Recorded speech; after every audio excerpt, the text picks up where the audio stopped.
Hello everyone. तो कैसे हैं आप लोग? आशा है कि आप सब ठीक होंगे और अपनी पढ़ाई जोरों शोरों से कर रहे होंगे। हमने अपनी लास्ट वीडियो में 2023 सेट ए केमिस्ट्री का पीवाईक्यू कर रहे थे, उसमें हमने 1 मार्क्स 2 मार्क्स के क्वेश्चन कवर कर लिए हैं। आज हम इस वीडियो में 3 मार्क्स के क्वेश्चन कवर करने वाले हैं। तो HBSC में 3 मार्क्स का क्वेश्चन या तो वो डायरेक्ट पूछ लेता है 3 मार्क्स का क्वेश्चन, या फिर वो क्या करता है पार्ट्स बना देता है। या तो वो क्या करता है, या तो वो 2 नंबर का एक क्वेश्चन डाल देता है, फिर 1 नंबर का डाल देता है, या फिर एक नंबर के 3 क्वेश्चन डाल देता है, या फिर एक सीधा ही क्या करता है 3 नंबर का क्वेश्चन डाल देता है। ठीक है, तो हमारा पहला क्वेश्चन है 3 मार्क्स के क्वेश्चन में। उसमें क्या कह रहा है, state Henry law and give two application. ये कितने नंबर में दे रखा है? ये दे रखा है 2 नंबर में। ठीक है, तो सबसे पहले हम इसको कवर करते हैं कि किस तरीके से हम इसको एक्सप्लेन करते हैं, वो देखते हैं। तो देखो, सॉल्यूशन हमने कैसे लिखना होता है।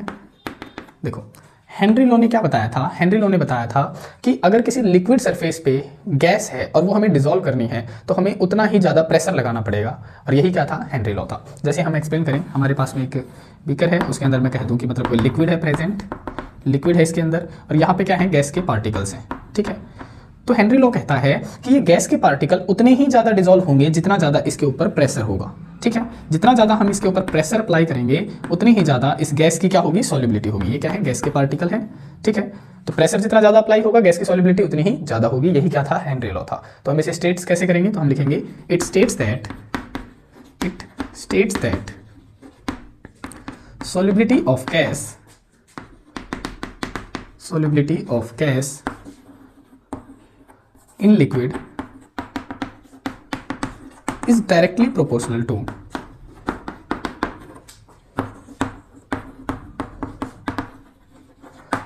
the pressure applied by the gas.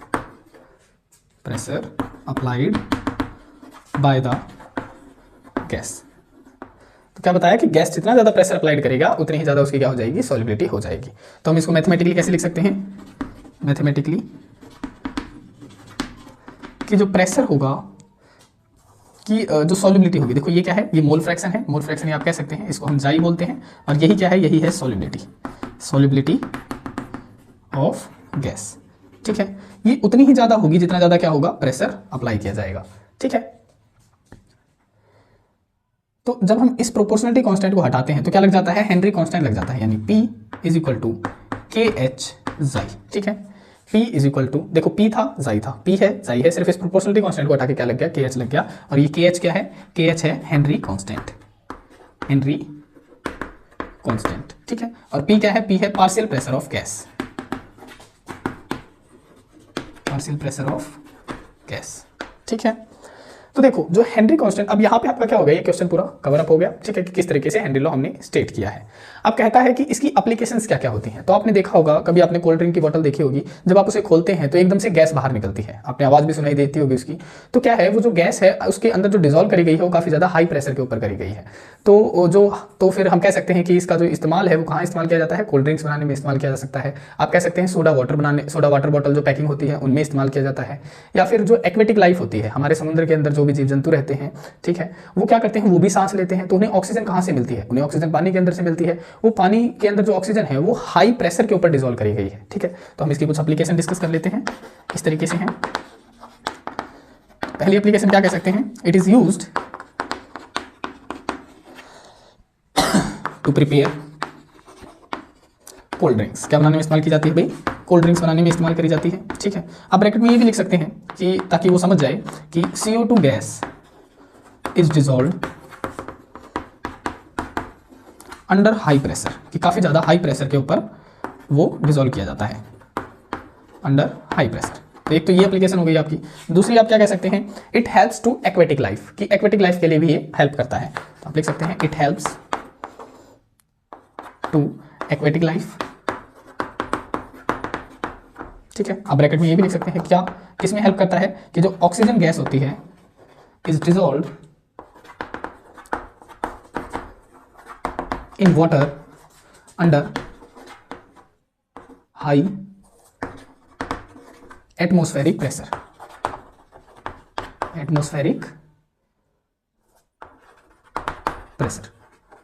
ठीक है, तो इस तरीके से आपने एक्सप्लेन करना होता है। तो ये तो क्या था, हेनरी लॉ बता दिया हमने, उसकी एप्लीकेशंस बता दी। अब अगर वो हमसे ये क्वेश्चन पूछ लेता कि जो हेनरी कांस्टेंट होता है वो सॉल्युबिलिटी के ऊपर कैसे डिपेंड करता है, तो आप यहाँ पे एक और रिलेशन निकाल सकते हैं। जो हेनरी कांस्टेंट है आपका, ये यहीं पे रह जाएगा, जाई क्या आ जाएगा इसके, इन्वर्स में आ जाएगा। ठीक है, तो आप क्या बताएंगे कि जैसे जैसे हेनरी कांस्टेंट की वैल्यू बढ़ती है, देखो ये क्या है, इन्वर्स में आ गया, जैसे जैसे हेनरी कांस्टेंट की वैल्यू बढ़ती है सॉल्युबिलिटी क्या हो जाती है, डिक्रीज हो जाती है। तो एक रिलेशन आप ये भी बता सकते हैं। अब हम नेक्स्ट क्वेश्चन पढ़ लेते हैं। देखो हमारे क्वेश्चन नंबर फर्स्ट का सेकंड पार्ट है, why do gases always tend to be less soluble, कि जो गैसेज होती हैं वो हमेशा ही कम क्यों घुलती हैं लिक्विड के अंदर, जैसे जैसे टेम्परेचर बढ़ता है गैसेज कम क्यों घुलती हैं लिक्विड के अंदर। ठीक है, तो देखो इसका सॉल्यूशन आप किस तरीके से करेंगे, जब भी गैस लिक्विड के अंदर डिसॉल्व करी जाती है, जब भी गैस लिक्विड के अंदर डिसॉल्व करी जाती है तो हमारा क्या बनता है, सॉल्यूशन बनता है एक, तो है ना, और प्लस में क्या निकलती है, हीट बाहर निकलती है। तो जिस भी रिएक्शन में हीट बाहर निकलती है उस रिएक्शन को कहा जाता है एक्सोथर्मिक रिएक्शन। तो ये क्या है, ये है एक्सोथर्मिक रिएक्शन। ठीक है, एक्सोथर्मिक रिएक्शन के दौरान हीट एनर्जी क्या होती है, बाहर निकलती है। और आपने इक्विलिब्रियम में पढ़ा होगा, इक्विलिब्रियम में आपने क्या पढ़ा होगा कि जैसे जैसे टेम्परेचर बढ़ता है, जैसे जैसे टेम्परेचर बढ़ता है इक्विलिब्रियम शिफ्ट होता है बैकवर्ड डायरेक्शन की तरफ। इक्विलिब्रियम क्या होता है, शिफ्ट हो जाता है बैकवर्ड डायरेक्शन की तरफ। ठीक है, तो देखो गैस जैसे ही मतलब डिसॉल्व करी गई है लिक्विड के अंदर, हीट एनर्जी बाहर निकल रही है, और हीट एनर्जी अगर बाहर निकलती है तो एक्सोथर्मिक रिएक्शन होगी, और अगर एक्सोथर्मिक रिएक्शन है तो आपका इक्विलिब्रियम कहाँ शिफ्ट हो जाएगा, बैकवर्ड डायरेक्शन की तरफ शिफ्ट हो जाएगा। तो रिएक्शन इस तरीके से चलनी थी, चलती कैसे है, बैकवर्ड डायरेक्शन में। तो यही कारण है कि जो गैसेज होती हैं वो कम घुलती हैं लिक्विड के अंदर जैसे जैसे टेम्परेचर बढ़ता है। तो आप इसको एक्सप्लेन कैसे करेंगे, आप कहेंगे the dissolution of gas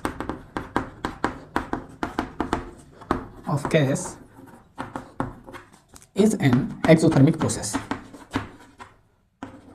Exothermic process. So, heat energy is evolved. Heat energy is evolved, and the temperature is increased. Temperature क्या हो जाएगा, increased हो जाएगा. Thus, the equilibrium shifts in, किसमें शिफ्ट हो जाएगा, बैकवर्ड डायरेक्शन में, shift in backward direction. That's why, तो यही कारण है आपका, यहां से आप क्वेश्चन वाली लाइन लिख सकते हैं, that's why gases always tend to be less soluble in liquid as the temperature is raised. ये वाली लाइन आप सिमिलरली लिख देंगे। तो इस तरीके से आपने एक्सप्लेन करना था। ये हमारा 1 नंबर का क्वेश्चन था। अब हम नेक्स्ट क्वेश्चन पढ़ते हैं। देखो क्वेश्चन नंबर 2 है हमारा, how much charge required in coulomb, कि कितना चार्ज रिक्वायर होगा कूलाम में for the following reductions and oxidations. देखो कुछ ये रिएक्शंस दी गई हैं आपको, कुछ ये मतलब एक नंबर में पूछी गई हैं 3 पार्ट में। इसमें कह रहा है कि इनमें रिडक्शन या ऑक्सीडेशन हो रहा है तो कितना चार्ज रिक्वायर होगा इनको करने के लिए। देखो रिडक्शन का मतलब क्या होता है, यहाँ पे थोड़ा सा ओवरव्यू ले लेते हैं। रिडक्शन का मतलब होता है गेन ऑफ इलेक्ट्रॉन, तो जिसमें भी इलेक्ट्रॉन का गेन हो रहा होगा उसमें हम कहेंगे कि रिडक्शन हो रहा होगा। और ऑक्सीडेशन का मतलब क्या होता है, ऑक्सीडेशन का मतलब होता है लॉस ऑफ इलेक्ट्रॉन, तो जिसमें भी कोई भी एलिमेंट लूज कर रहा होगा इलेक्ट्रॉन उसे हम कह देंगे ऑक्सीडेशन। तो देख लेते हैं, सबसे पहले हम फर्स्ट पार्ट का सॉल्यूशन देख लेते हैं। ठीक है, देखो एल्यूमिनियम 3 पॉजिटिव से एल्यूमिनियम में कन्वर्ट हो रहा है, तो इसका मतलब सिंपल सा ये है कि एल्यूमिनियम 3 पॉजिटिव ने 3 इलेक्ट्रॉन लिए होंगे तब जाके क्या बनाया होगा, एल्यूमिनियम बनाया होगा, है ना। तो चार्ज क्या होता है, देखो जब भी एक वायर अगर हम ले लें और उसमें से 1 mole of electron pass out करें तो उसमें चार्ज जो जनरेट होता है वो 1 फैराडे जनरेट होता है, और 1 फैराडे किसके इक्वल होता है, 96,500 कूलाम के बराबर होता है ना, 96,500 कूलाम। तो क्या होगा यहाँ पे इसका रिडक्शन होने के लिए, देखो रिडक्शन हो रहा है तो कितने फैराडे चार्ज की जरूरत है, 3 फैराडे चार्ज की जरूरत है, क्योंकि 3 मोल ऑफ इलेक्ट्रॉन ये ले रहा है। तो हम यहाँ पे लिख सकते हैं for the following reduction, for the following reduction it require 3 Faraday charge. कितने फैराडे चार्ज रिक्वायर होंगे इसे, 3 फैराडे चार्ज रिक्वायर होगा। ठीक है, तो हम लिख सकते हैं यहाँ पे कि कितना चार्ज रिक्वायर होगा, charge require is equal to, देखो 3 मोल ऑफ इलेक्ट्रॉन है तो 3 लिख दिया इनटू में, और 1 फैराडे का चार्ज कितना होता है, 96,500 होता है, तो 96,500 लिख दिया इज इक्वल टू 300 300 3 पंजे 15, 15 का पंजा हासिल पाई 1, 3 6 18, 18 और 1 19 का 9 हासिल पाई 1, 3 9 27, 27 और 1 28, है ना। या तो आप यहाँ पे इसे छोड़ दें या आप इसको फर्दर आगे सॉल्व कर सकते हैं 10 की पावर में। और वो 10 की पावर में कैसे सॉल्व करेंगे, देखो कहाँ पे पॉइंट लगाना है, अगर हम पॉइंट को लेफ्ट साइड लेके जा रहे हैं तो पावर हमने क्या लगानी होती है, प्लस में लगानी होती है। तो देखो 1 2 3 4 5 6, है ना, तो 6 पॉइंट के बाद में है तो 2.89 इंटू 10⁻⁶ कूलाम। या तो आप इस तरीके से कर सकते हैं या आप एज इट इज यहाँ पे छोड़ सकते हैं। अब हम नेक्स्ट पार्ट कर लेते हैं। नेक्स्ट पार्ट में क्या कह रहा है, इसमें कह रहा है कि H2O किस में कन्वर्ट हो रहा है, ऑक्सीजन में। तो पहले हम रिएक्शन कर लेते हैं, उसी से पता चलेगा हमें ऑक्सीडेशन हो रही है, रिडक्शन हो रही है। तो देखो हमारे पास में क्या है, वाटर मॉलिक्यूल है। जब ये डिसोसिएट होगा तो 2H पॉजिटिव प्लस में क्या देगा, हाफ ऑफ ऑक्सीजन मॉलिक्यूल दे देगा हमें, है ना। अब देखो यहाँ पे जब इसकी ऑक्सीडेशन स्टेट देखोगे तो यहाँ पे होती है -2, क्योंकि हाइड्रोजन के ऊपर कितना चार्ज होता है, एक हाइड्रोजन के ऊपर +1, तो 2 के ऊपर कितना होगा +2, और +2 वाली चीज कहाँ जाती है, -2 के पास जाती है। तो इसके ऊपर हो गया -2, और इसके ऊपर क्या होता है, ऑक्सीडेशन स्टेट 0 होती है। तो यहाँ से -2 से कहाँ जा रहा है, 0 की तरफ। तो -2 से 0 की तरफ जा रहा होगा, इसका मतलब क्या होगा, उसने 2 इलेक्ट्रॉन लूज करे होंगे। और लॉस ऑफ इलेक्ट्रॉन क्या कहलाता है, ऑक्सीडेशन कहलाता है। या आप दूसरी बात भी कह सकते हैं कि -2 से कहाँ जा रहा है, 0 की तरफ जा रहा है, तो ऑक्सीडेशन स्टेट क्या हो रही है, इंक्रीज। तो यहाँ पे क्या हो रहा है, ऑक्सीडेशन हो रहा है। अब देखो 2 इलेक्ट्रॉन लूज कर रहा है, तो इसका मतलब 2 फैराडे चार्ज रिक्वायर होगा, क्योंकि 1 मोल ऑफ इलेक्ट्रॉन के लिए तो 1 फैराडे चार्ज रिक्वायर होता है। तो हम यहाँ पे लिख सकते हैं, for the following oxidation, for the following oxidation it require 2 Faraday charge, 2 Faraday charge. इतना चार्ज इसको क्या होगा, रिक्वायर होगा। तो हम लिख सकते हैं 2 × 1 फैराडे कितना होता है, 96,500। तो हमने ये लिख दिया, इसकी मल्टीप्लाई कर दो, 2 0 0 2 0 0 2 5 10 की 0, असल पाई 1 2 6 12 12 और 1 13 का 13, असल पाई 2 9 18 और 1 19। या तो आप यहाँ पे इसे छोड़ दें, या आप पॉइंट की फॉर्म में लगाना चाहते हैं तो पॉइंट अगर आप लेफ्ट हैंड साइड लेके जाते हैं तो 10 की पावर पॉजिटिव में आ जाती है। तो देखो 1 2 3 4 5, 5 के बाद हमने पॉइंट लगाना है, तो हम इसको इस तरीके से लिख सकते हैं 1.93 × 10⁵ कूलम्ब। अब हम नेक्स्ट पार्ट कर लेते हैं। तो देखो हमारा नेक्स्ट पार्ट क्या कह रहा है कि MnO4 नेगेटिव को किस में कन्वर्ट करना है, Mn2 पॉजिटिव में। तो पहले हम रिएक्शन देख लेते हैं, तभी समझ में आएगा कि ऑक्सीडेशन हो रहा है या रिडक्शन हो रहा है। MnO4 नेगेटिव को Mn2 पॉजिटिव में कन्वर्ट करना है हमने। तो पहले इसकी ऑक्सीडेशन स्टेट निकाल लेते हैं। देखो इसको हम x मान लेंगे, प्लस में ऑक्सीजन कितने अटैच है, 4 हैं, ठीक है। एक ऑक्सीजन के ऊपर -2 चार्ज होता है, बराबर में क्या लगा जाता है, जो भी मॉलिक्यूल के ऊपर जो नेगेटिव चार्ज होता है वो बराबर में लिखा जाता है। तो -1 हो गया, x - 8 = -1, x = 8 - 1, x = 7। तो यहाँ पे x की वैल्यू कितनी आ गई, 7, यानी यहाँ पे +7 ऑक्सीडेशन स्टेट प्रेजेंट है। तो +7 से +2 कब गया होगा, जब इसने 5 इलेक्ट्रॉन एक्सेप्ट करे होंगे। तो हम यहाँ पे लिख सकते हैं कि भाई इसने 5 इलेक्ट्रॉन एक्सेप्ट करे हैं। अब अगर ये 5 इलेक्ट्रॉन एक्सेप्ट कर रहा है तो कौन सी प्रोसेस है, रिडक्शन है ना। तो रिडक्शन के लिए अब कितने मोल ऑफ इलेक्ट्रॉन की जरूरत पड़ रही है, 5 की। तो कितने फैराडे की जरूरत पड़ेगी, 5 फैराडे की जरूरत पड़ेगी। तो हम यहाँ पे लिख सकते हैं for the following reduction it require 5 Faraday charge. तो 5 फैराडे अगर चार्ज रिक्वायर होगा तो हम इसे लिख सकते हैं 5 × 96,500 कूलम्ब, है ना। जब आप इसे मल्टीप्लाई करेंगे तो क्या आएगा, 5 0 0 5 0 0 5 5 25 का 50, हासिल पाई 2 5 1 का 30 30 और 2 32, हासिल पाई 3 5 9 45 45 और 3 48, ठीक है। तो क्या आ गया, ये आ गया 4,82,500, है ना कूलम्ब। या तो आप इसे यहीं पे छोड़ सकते हैं, या आप अगर पॉइंट्स में लगाना चाहते हैं तो किस तरीके से कर सकते हैं। देखो लेफ्ट हैंड साइड जब आप लेके जाते हैं पॉइंट को तो पावर पॉजिटिव में आ जाती है 10 की। तो देखो 1 2 3 4 5 के बाद हमने लगाना है, तो आप इसे लिख सकते हैं 4.825 × 10⁵ कूलम्ब। तो इस तरीके से आपने क्वेश्चन को सॉल्व करना होता है। अब हम नेक्स्ट क्वेश्चन पढ़ लेते हैं। देखो क्वेश्चन नंबर 3 है हमारा, a first order reaction takes 40 minute for 30% decomposition. कि कोई रिएक्शन है हमारी, पहले ऑर्डर की वो रिएक्शन है और वो 40 मिनट ले रही है 30% डिकम्पोज होने के लिए, ठीक है। तो उसका हाफ लाइफ पीरियड निकालना है। तो सबसे पहले आपको फॉर्मूलेज याद होने चाहिए इस टाइप के क्वेश्चन करने के लिए। फर्स्ट ऑर्डर के लिए जो हाफ लाइफ पीरियड का फॉर्मूला है वो है T½ = 0.693/K, ठीक है। ये उसका फॉर्मूला है। तो हाफ लाइफ पीरियड निकालनी है, इसका मतलब देखो हमारे पास में ऊपर वाली वैल्यू तो है, सिर्फ नीचे वाली वैल्यू चाहिए, यानी हमें रेट कांस्टेंट की वैल्यू निकालनी है। तो रेट कांस्टेंट के लिए फर्स्ट ऑर्डर रिएक्शन के लिए रेट कांस्टेंट का क्या फॉर्मूला होता है, वो होता है K = 2.303/T log of initial concentration / final concentration A - X, ठीक है। टाइम उसने दे रखा है 40 मिनट, तो सिर्फ वैल्यूज हमें पुट करनी है। इनिशियल कंसेंट्रेशन हमें कुछ भी मान सकते हैं, 1 मान लो या 100 मान लो, और X क्या है आपकी, X है आपकी 30% डिकम्पोज हो चुकी है। तो देखो K = 2.303 टाइम है आपका 40 मिनट, इंटू में लॉग ऑफ, ए से इंटू मत लगाओ, इंटू में लॉग ऑफ ए क्या है, ए मान लेते हैं इनिशियल कंसेंट्रेशन है, ए माइनस देखो 30% डिकम्पोज हो रही है। परसेंट का मतलब तो आपको पता ही होगा 30/100, इसे जब आप करोगे तो 0.3 आ जाएगा आपका, है ना। तो यहाँ पे कर दो 0.3 ए, ठीक है। जब आप इसे सॉल्व करेंगे तो क्या आ जाएगा, K = 2.303/40 लॉग ऑफ, देखो ए एज इट इज है, यहाँ से ए क्या आ जाएगा, कॉमन आ जाएगा, तो 1 - 0.3 हो जाएगा, ठीक है। अब देखो ये एज इट इज रहेगा 2.303/40। इसे आप सॉल्व करना चाहते हैं तो वो भी कर सकते हैं, अदरवाइज ऐसे ही चलने दें, ठीक है। लॉग ऑफ अब यहाँ से देखो ए कॉमन लिया था, तो कट गया, बचा क्या 1 अपॉन में, इसमें से 1 में से जब 0.3 जाता है तो क्या बचता है 0.7, और 0.7 को आप क्या लिख सकते हैं 7/10 लिख सकते हैं, तो हम यहीं पे लिख देते हैं 7/10, और जब ये 7/10 हम ऊपर लेके जाएंगे तो 10 ऊपर चला जाएगा, है ना, तो हम इसे क्या कर सकते हैं 10 अपॉन में 7 लिख सकते हैं, 10 अपॉन में 7। और जब आप इसे सॉल्व करेंगे 10 को 7 से भाग देंगे तो कितना आ जाएगा 1.42, जब आप इसे भाग देंगे 10 को 7 से तो आ जाएगा 1.42, और log ऑफ 1.42 की वैल्यू कितनी होती है, वो होती है 0.15, ये log ऑफ 1.42 की वैल्यू होती है। तो k की वैल्यू क्या आ गई 2.303 अपॉन में 40 इंटू में क्या आ गई 0.15। या तो आप इसे सॉल्व करें या एज इट इज इस फॉर्मूले में पुट कर दें, तो हम k की वैल्यू रेट कांस्टेंट की वैल्यू में पुट कर देते हैं, तो क्या आ जाएगा देखो t half is equal to 0.693 upon में k की वैल्यू कितनी है, देखो 2.303 40 करेंगे तो ये ऊपर चला जाएगा, है ना, 40 ऊपर चला जाएगा, तो इसको लिख सकते हैं 40 अपॉन में 2.303, ठीक है, और ये क्या है 0.15 है, तो आ जाएगा 0.15।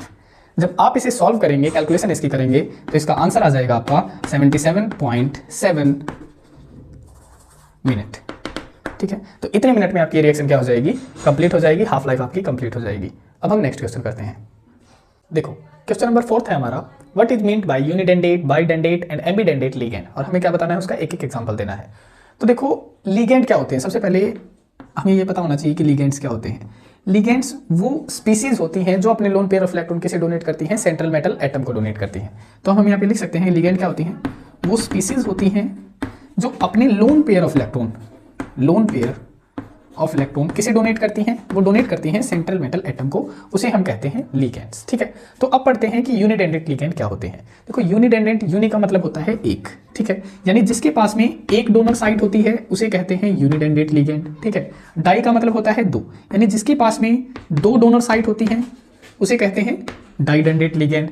और एम्बिडेंडेंट लिगेंड क्या होती हैं, जिसके पास में जो होती तो मतलब उसके पास में 2 डोनर साइट है, लेकिन एक टाइम पे वो एक ही साइट से क्या कर सकता है, कोऑर्डिनेट कर सकता है, ठीक है, विच कैन कोऑर्डिनेट। एम्बिडेंडेंट क्या होते हैं, जो कोऑर्डिनेट कर सकते हैं सेंट्रल मेटल एटम से 2 साइड से, 2 डिफरेंट साइड्स, कहाँ से 2 डिफरेंट साइड से, उसे हम कहते हैं एम्बिडेंडेंट लिगेंड। तो हम इनको डिफाइन कैसे करेंगे वो एक बार पढ़ लेते हैं। देखो सबसे पहले है हमारा यूनिडेंडेंट लिगेंड, ठीक है। अब लिख सकते हैं those ligands which have only one donor site are called unidentate ligand, उसे यूनिडेंडेंट लिगेंड कहते हैं। फॉर एग्जांपल जैसे आप कह सकते हैं अमोनिया हो गया NH3, इसके पास में एक ही डोनर साइट होती है, क्लोराइड आयन हो गया, इसके पास में एक ही डोनर साइट होती है, एटसेट्रा, ठीक है। अब आ जाते हैं डाइडेंडेट लिगेंड के ऊपर। डाइडेंडेट, देखो डाइडेंडेट लिगेंड्स क्या होते हैं, जिसके पास में 2 डोनर साइट होते हैं। देखो those ligands which have 2 donor sites are called didentate ligand. For example जैसे आपने सुना होगा इथाइलिन डाइअमाइन, है ना। जैसे इथाइलिन डाइअमाइन का स्ट्रक्चर क्या होता है मैं यहाँ पे लिख देता हूँ इस तरीके से, CH2 NH2 CH2 NH2, और यहाँ पे जो ये लोन पेयर ऑफ होते हैं यहाँ से वो क्या करते हैं, मेटल से क्या करते हैं, कोऑर्डिनेट करते हैं। तो 2 डोनर साइट होती हैं इसके पास में, ठीक है। दूसरा एग्जांपल अगर आप कहें तो आप बता सकते हैं ऑक्सालेटो आयन का स्ट्रक्चर क्या होता है, आप बता सकते हैं इस तरीके से COO नेगेटिव। तो ये क्या करते हैं, मेटल से 2 कोऑर्डिनेटेड साइड से कोऑर्डिनेट करते हैं, उसे हम कहते हैं डाइडेंडेट लिगेंड। अब बात आ जाती है एम्बिडेंडेट लिगेंड की। तो एम्बिडेंडेट लिगेंड किसे कहते हैं, जो कोऑर्डिनेट कर सकता है 2 डिफरेंट साइड से। तो लिखेंगे कैसे, इसे यहाँ पे लिख देता हूँ मैं, ambidentate ligand, those ligands which coordinate to metal atom, coordinate to central metal atom through 2 different sides, अपनी 2 डिफरेंट साइड से कोऑर्डिनेट कर सकता है, 2 डिफरेंट साइड, उसे हम कहते हैं एम्बिडेंडेंट लिगेंड। फॉर एग्जांपल जैसे मैं यहाँ पे समझा देता हूँ आपको, यहाँ पे देखो फॉर एग्जांपल जैसे आइसोथायोसाइनाइड है, देखो SCN है, ठीक है, थायोसाइनाइड, इसका नाम क्या होता है, थायोसाइनाइड, ठीक है। तो यहाँ पे जो डोनर एटम होता है इसके अंदर वो सल्फर होता है, सल्फर क्या होता है, डोनर एटम होता है। लेकिन अगर आपके कह दिया जाता है कि इसी को आप किस तरीके से कर सकते हैं, NCS लिख सकते हैं। अगर हम इसको NCS लिख दें तो इसका नाम बन जाएगा आइसोथायोसाइनाइड, आइसोथायोसाइनाइड। तो यहाँ पे डोनर एटम कौन सा होगा, यहाँ पे एन डोनर एटम होगा। तो देखो लिगेंड एक ही है, SCN है, NCS है, लिगेंड एक ही है, लेकिन उनकी डोनर साइट्स क्या है, दोनों डिफरेंट है। तो ऐसे लिगेंड्स को कहा जाता है एम्बिडेंडेंट लिगेंड। अब हम नेक्स्ट क्वेश्चन पढ़ लेते हैं। देखो क्वेश्चन नंबर 5 है हमारा, write a short note on freon, DDT and tetrachloromethane. देखो ये 3 नंबर का क्वेश्चन है हमारा, तीनों में 3 पार्ट दे दिए गए हैं, यानी 1 नंबर का ये क्वेश्चन बन चुका है। टोटल क्वेश्चन कितने नंबर का है, 3 मार्क्स का है। तो इसका सॉल्यूशन आप किस तरीके से करेंगे, सबसे पहले हम लास्ट से स्टार्ट करते हैं, क्योंकि जब हम लास्ट कर लेंगे उसी से फिर इनके काम स्टार्ट होने वाले हैं। तो देखो टेट्राक्लोरोमीथेन, टेट्रा का मतलब क्या होता है, टेट्रा का मतलब होता है 4, यानी टेट्राक्लोरो यानी 4 क्या है, क्लोरीन एटम है और मीथेन के अंदर है ना।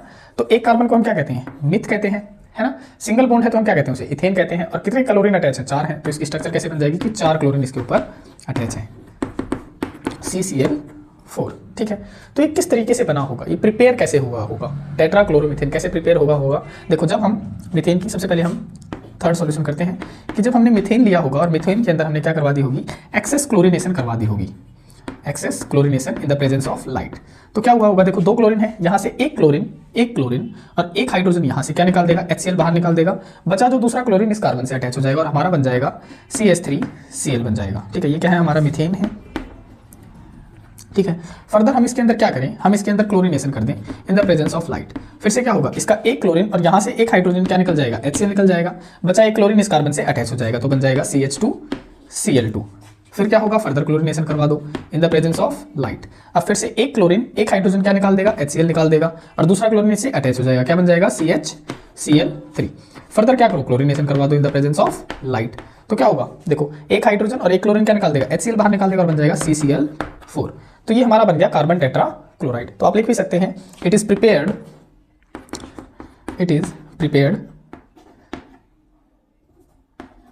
When methane undergoing excess chlorination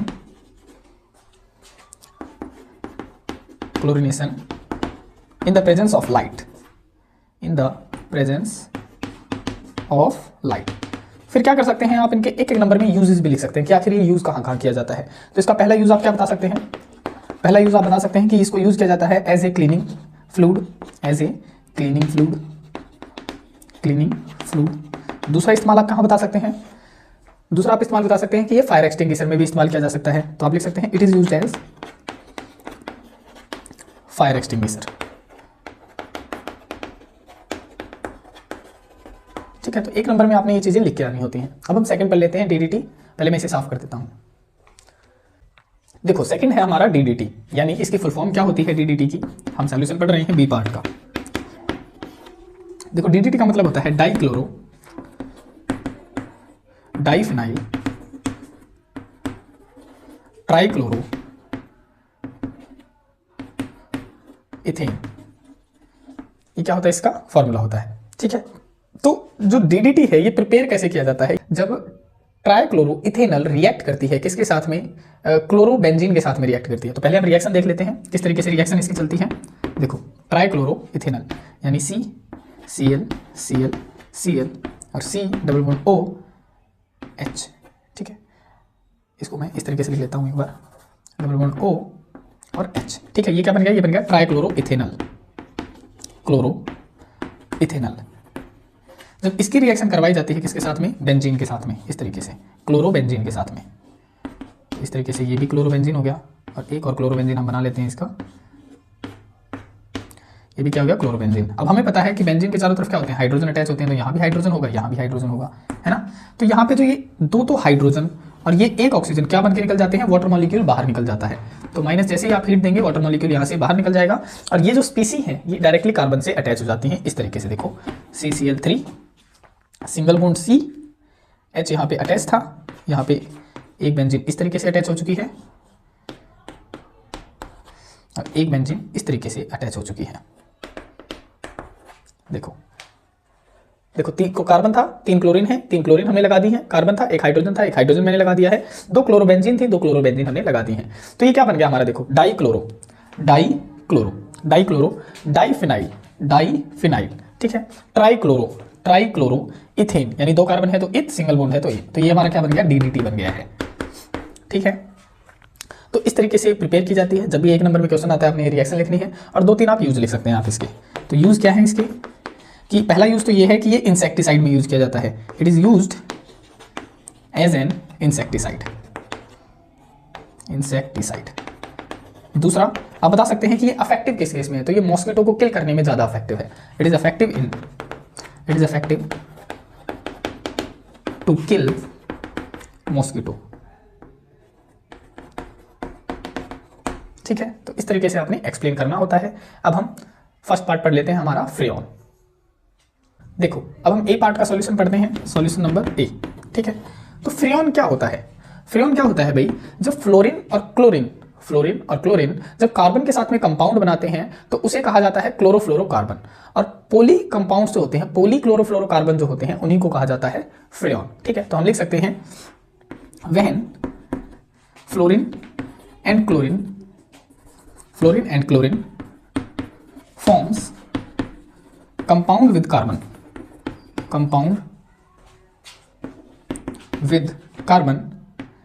it is known as chlorofluorocarbon,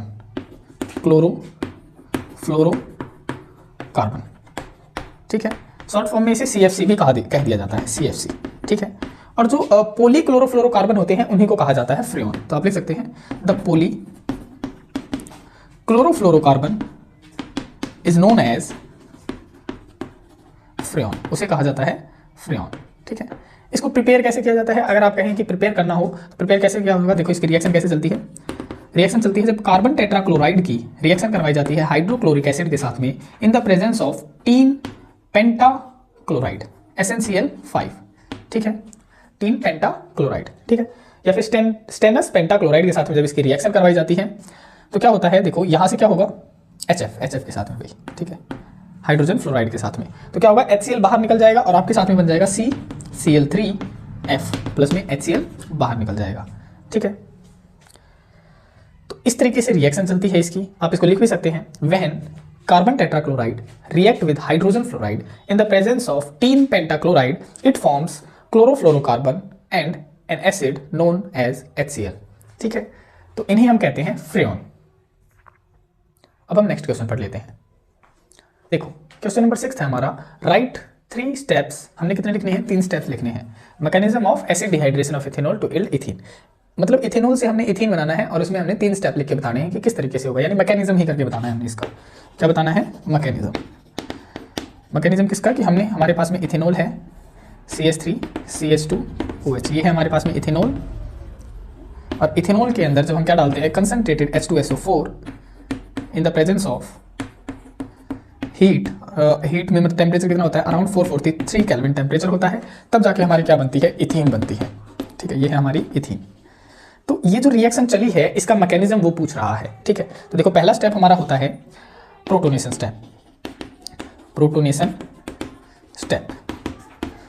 step के अंदर क्या होता है, देखो जो अल्कोहल मॉलिक्यूल होता है CH3CH2OH, ये इसके पास में क्या होते हैं, लोन पेयर ऑफ इलेक्ट्रॉन होते हैं, और कंसंट्रेटेड H2SO4 को हम एसिडिक मीडियम दर्शाने के लिए H पॉजिटिव भी लिख सकते हैं।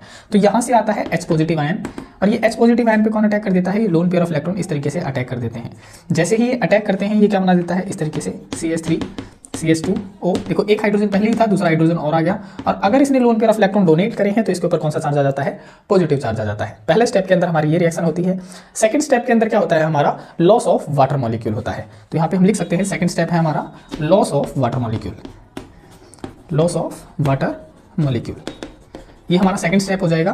तो देखो इस स्टेप में क्या होगा, ये जो मॉलिक्यूल हमारा बना है, अब ये पॉजिटिव चार्ज खत्म करने के लिए क्या कहता है, साइड वाले से इलेक्ट्रॉन ले लेता है, जिसके कारण क्या हो जाता है, वाटर मॉलिक्यूल रिलीज हो जाता है। देखो ये वाले जो इलेक्ट्रॉन है ये क्या करेंगे, इसे अपने लोन पेयर ऑफ इलेक्ट्रॉन दे देंगे, और जैसे ही ये इसे अपने लोन पेयर ऑफ इलेक्ट्रॉन दे देंगे, यहाँ से क्या होगा, वाटर मॉलिक्यूल तो रिलीज हो जाएगा, है ना, लेकिन इसने अपने इलेक्ट्रॉन दिए हैं तो इसके ऊपर क्या छोड़ जाएगा, पॉजिटिव चार्ज छोड़ जाएगा। तो ये हो जाएगा CH3CH2, इसके ऊपर आ गया पॉजिटिव चार्ज। ठीक है, अब थर्ड स्टेप आएगा हमारा। थर्ड स्टेप के अंदर क्या होगा, डीप्रोटोनेशन स्टेप। देखो जो प्रोटोनेशन आया था बाहर से हमने लिया था वो एज इट इज क्या हो जाता है, बाहर निकल जाता है।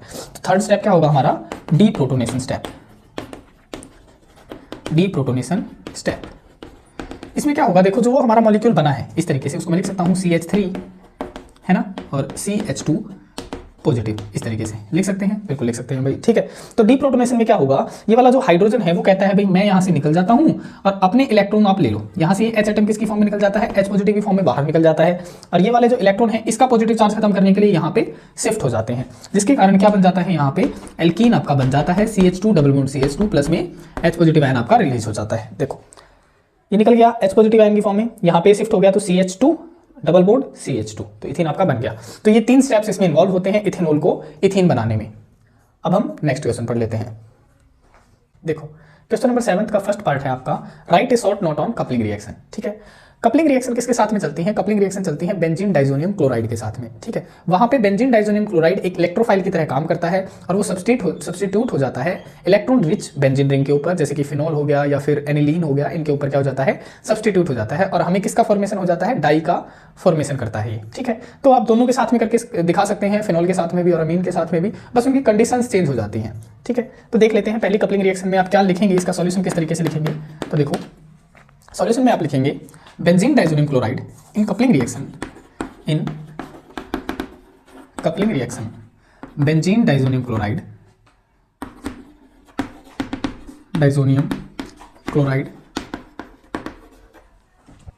act as electrophile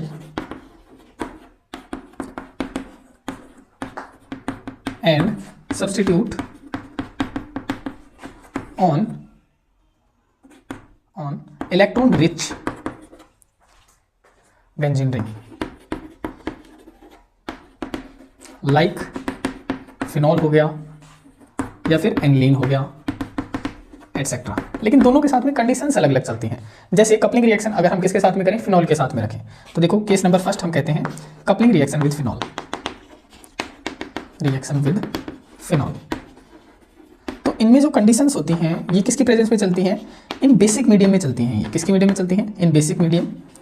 अराउंड जो pH होना चाहिए आपका अराउंड 9 to 10 होना चाहिए, 9 to 10 होना चाहिए, एंड लो टेम्परेचर के ऊपर भाई, लो टेम्परेचर के। ठीक है, लेकिन अगर आपसे दूसरी कंडीशन कह दी जाती कि कपलिंग रिएक्शन विद एनिलीन करके दिखाओ, कपलिंग रिएक्शन विद एनिलीन, ठीक है, तो इसमें कंडीशन क्या होगी, इसमें एसिडिक मीडियम में चलती है भाई, in acidic medium,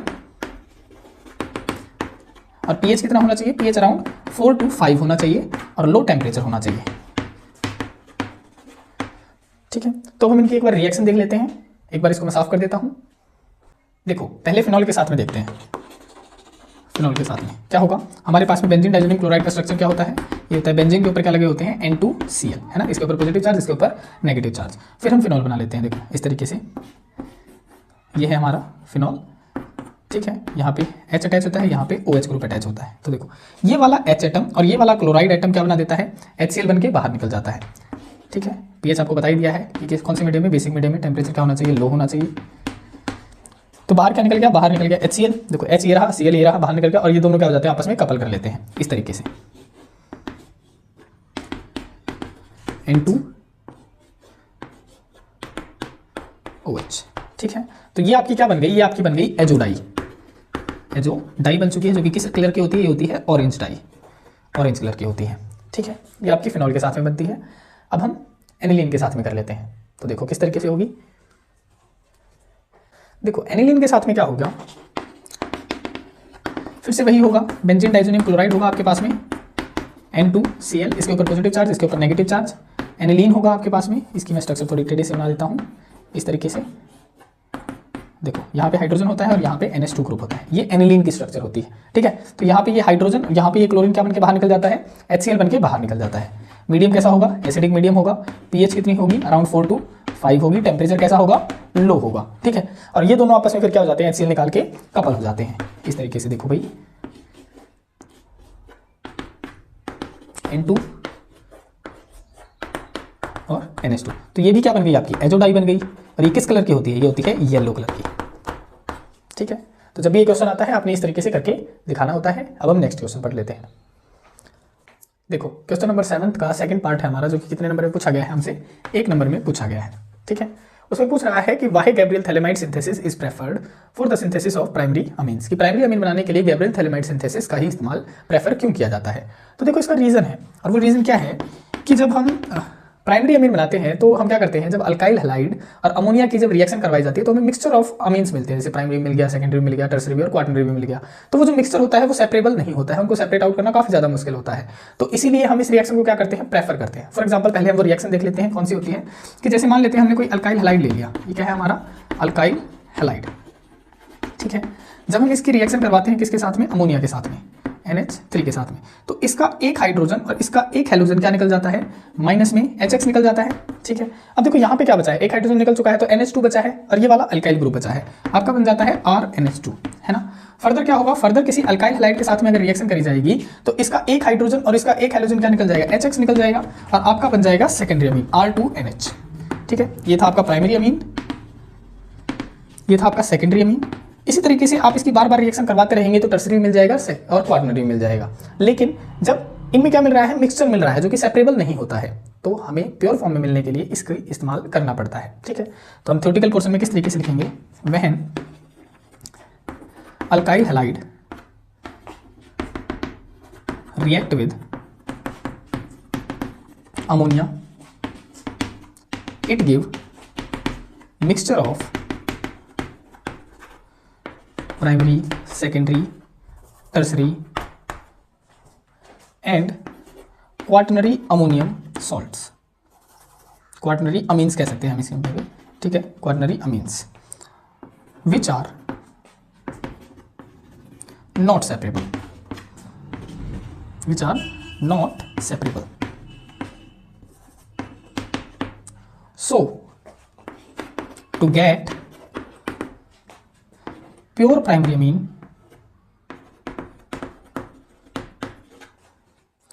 Gabriel thalamide synthesis, Gabriel thalamide synthesis is preferred over, is preferred, आप सिर्फ इतना ही लिख सकते हैं, is preferred। तो इस तरीके से आपने आंसर लिखना होता है। लेकिन अगर 1 नंबर में इतना पूछता है तो इतना सफिशिएंट है। वैसे मैं आपको इसकी रिएक्शन और बता देता हूं कि जो गैब्रियल थैलेमाइड सिंथेसिस है वो कैसे चलती है। तो एक बार मैं इसे साफ कर लेता हूं। देखो, अगर क्वेश्चन पूछ लेता कि गैब्रियल थैलेमाइड सिंथेसिस लिख के दिखाओ, तो कैसे लिखते हैं आप, हम सबसे पहले थैलेमाइड लेते हैं। ये होता है थैलेमाइड का स्ट्रक्चर, C+O NH C+O। ठीक है, ये है थैलेमाइड। इसकी रिएक्शन करवाई जाती है सबसे पहले KOH के साथ में, इस पे होता है पॉजिटिव चार्ज, इसके ऊपर होता है नेगेटिव चार्ज, इसके ऊपर नेगेटिव, इसके ऊपर पॉजिटिव चार्ज होता है। ठीक है, तो ये वाला जो H एटम है, ये वाला OH एटम के साथ में क्या निकल जाता है, वाटर मॉलिक्यूल बनके बाहर निकल जाता है, और ये वाला जो K पॉजिटिव है वो N के साथ में जुड़ जाता है, इस तरीके से C+O, यहाँ पे N आ जाता है और यहाँ पे जुड़ गया आपका K मॉलिक्यूल। ठीक है, फर्दर क्या होता है, फर्दर इसकी रिएक्शन करवाई जाती है अल्काइल हैलाइड के साथ में, RX के साथ में, इसके ऊपर पॉजिटिव चार्ज, इसके ऊपर नेगेटिव, सिमिलरली इसके ऊपर नेगेटिव चार्ज, इसके ऊपर पॉजिटिव चार्ज। अब ये जो K पॉजिटिव है ये क्या करता है, X नेगेटिव के साथ में क्या बना देता है, -KX बन के बाहर निकल जाता है, और ये जो R पॉजिटिव है वो किसके साथ में जुड़ जाता है, इस N मॉलिक्यूल के साथ में जुड़ जाता है। तो इस तरीके से जुड़ जाता है ये, देखो C+O N, और ये जुड़ गया आपका अल्काइल ग्रुप। ठीक है, फर्दर आप यहाँ पे क्या करवा सकते हैं, फर्दर आप इसकी हाइड्रोलिसिस करवा सकते हैं इन the presence of acidic medium. यहाँ से 2 आयन निकलते हैं, एक निकलता है H पॉजिटिव, दूसरा निकलता है OH नेगेटिव। अब आपको पता है इसके ऊपर लोन पेयर ऑफ इलेक्ट्रॉन होने के कारण इस पे नेगेटिव चार्ज होता है, इसके ऊपर होता है पॉजिटिव चार्ज, इसके ऊपर भी होता है पॉजिटिव चार्ज। तो क्या होगा, यहाँ से जो H पॉजिटिव आयन है वो तो कहाँ से, ये वाला बॉन्ड ब्रेकेज करेगा, और ये वाला बॉन्ड ब्रेकेज करेगा तो पॉजिटिव वाला जाएगा नेगेटिव के पास में, यानी H पॉजिटिव यहाँ चला जाएगा और OH नेगेटिव चला जाएगा यहाँ पे। सिमिलरली यहाँ से भी बॉन्ड टूटता है, यहाँ से टूटता है तो नेगेटिव के पास जाता है H पॉजिटिव और OH नेगेटिव चला जाता है इसके पास में, है ना। तो ये क्या बन गया, देखो RNH2। तो ये हमारा क्या बन चुका है, ये हमारा बन चुका है अमीन, प्राइमरी अमीन बन चुका है RNH2। और साइड प्रोडक्ट हमारा क्या निकल चुका है, थैलिक एसिड। देखो C+O OH, C+O OH, ये हमारा साइड प्रोडक्ट निकल चुका है इस तरीके से, C+O OH, C+O OH, इसका नाम है थैलिक एसिड। तो ये रिएक्शन आपने लिख के आनी होती है। अब हम नेक्स्ट क्वेश्चन पढ़ लेते हैं। देखो, क्वेश्चन नंबर 8 का फर्स्ट पार्ट है हमारा, जो कि 2 नंबर में पूछा गया है। What is the basic structural difference between starch and cellulose. कि हमें स्ट्रक्चरल डिफरेंस बताना है इनके। तो हमें पता है कि जो स्टार्च होता है वो किस मोनोमर यूनिट से मिलकर बनता है, जब कई सारी अल्फा ग्लूकोज की मोनोमर यूनिट कंबाइन होती हैं तब जाके क्या बनता है, हमारा स्टार्च बनता है। और सेलुलोज कैसे बनता है, जब कई सारी बीटा ग्लूकोज की मोनोमर यूनिट कंबाइन होती है आपस में, तब आपका क्या बनता है, सेलुलोज बनता है। लिंकेज इनमें दोनों में ही सेम रहती है। जो अल्फा ग्लूकोज यूनिट होती हैं वो लिंक्ड होती हैं 1,4 लिंकेज से, लिंक होती हैं 1,4 लिंकेज होती है इनमें, और इनमें भी क्या होती है, इनमें भी 1,4 लिंकेज ही प्रेजेंट होती है। ठीक है, तो लिंकेज सेम होती है लेकिन इनकी जो मोनोमर यूनिट है वो डिफरेंट होती है। तो देखो ग्लूकोज आ रहा है तो सबसे पहले आपको ग्लूकोज का स्ट्रक्चर पता होना चाहिए कि अल्फा ग्लूकोज कौन सा होता है, बीटा ग्लूकोज कौन सा होता है ना। तो सबसे पहले हम उसकी फिक्सचर स्ट्रक्चर बना लेते हैं इस तरीके से। देखो इसमें एल्डिहाइड ग्रुप होता है, डबल बॉन्ड O, इसको इस तरीके से लिख सकते हैं, डबल बॉन्ड O H, एक कार्बन 2 3 4 5 और 6 कार्बन।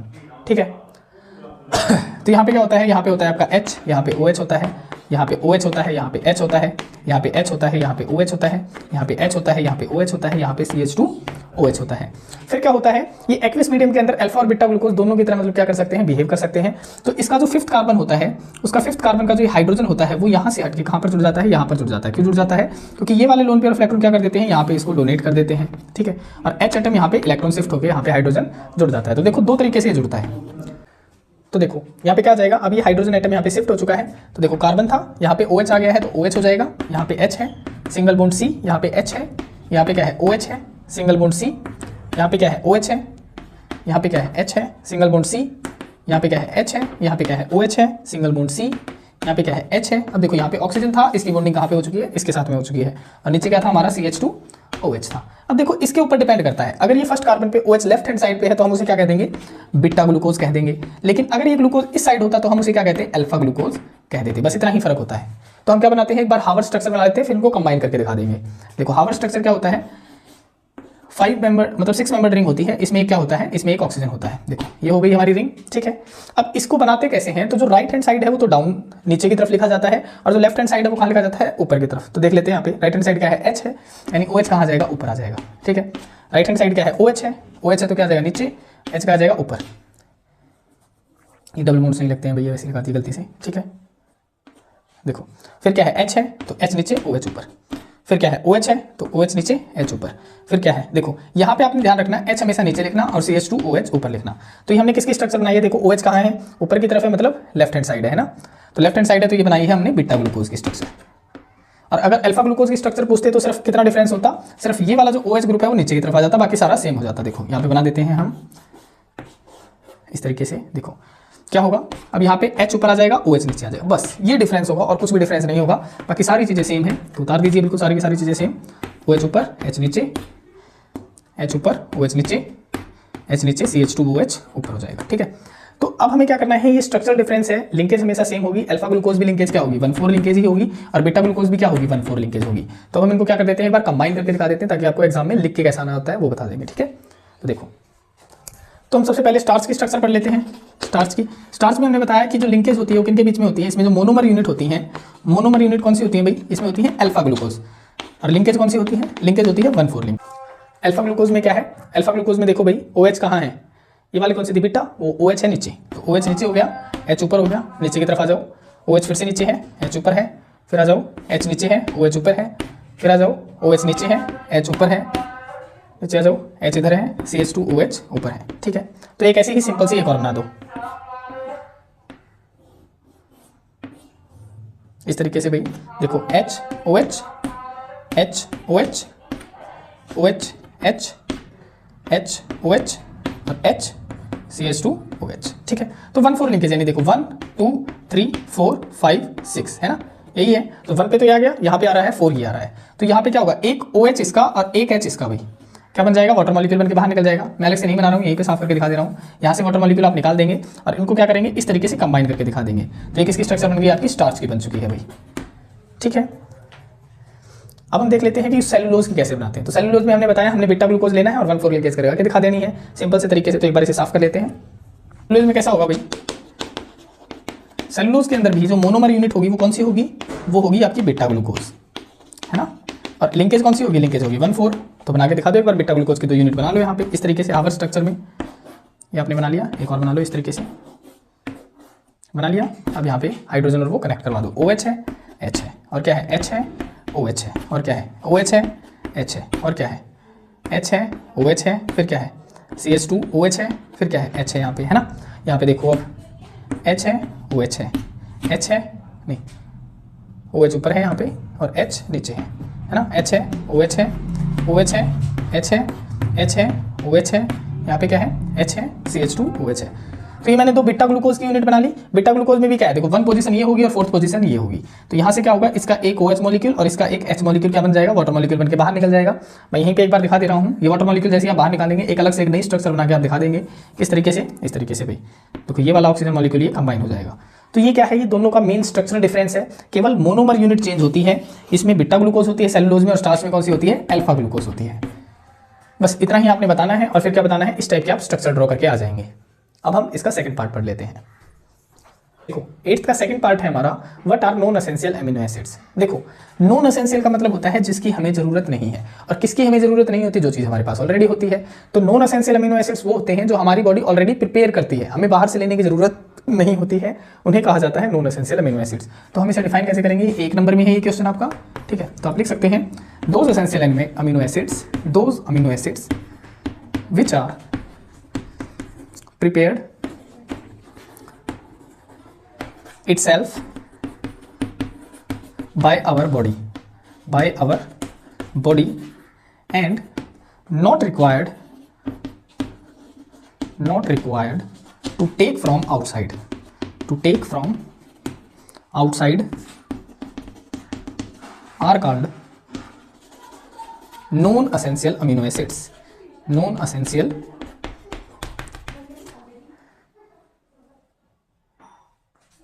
अमीनो एसिड्स, ठीक है। इसकी स्पेलिंग देख लेना, टी आएगा यहाँ पे। एग्जाम्पल आप क्या बता सकते हैं भाई, एग्जाम्पल आप बता सकते हैं जैसे आर्जिनिन हो गया, एस्पार्टिक एसिड हो गया, एटसेट्रा। तो ये आपके अमीनो एसिड्स होते हैं जो हमारी बॉडी ऑलरेडी ही प्रिपेयर करती है, इन्हें हमें बाहर से लेने की जरूरत नहीं है। आज के लिए इतना ही। ये आपका इस सीरीज का मतलब लास्ट क्वेश्चन था जो हम 3 मार्क्स के क्वेश्चन पढ़ रहे थे। अगली सीरीज में हम लॉन्ग आंसर टाइप पढ़ेंगे जिसमें हम 5 मार्क्स के क्वेश्चन पढ़ेंगे, और आशा है कि आप अपनी पढ़ाई को ऐसे ही रेगुलर वे में कर रहे होंगे। और यदि आपने पिछले PYQ आपने नहीं देखे हैं तो आपको प्लेलिस्ट में मिल जाएंगे, आप प्लीज़ उन्हें भी देख लेना। Thanks for watching the complete video. पढ़ते रहें ऐसे ही और आगे बढ़ते रहें। धन्यवाद।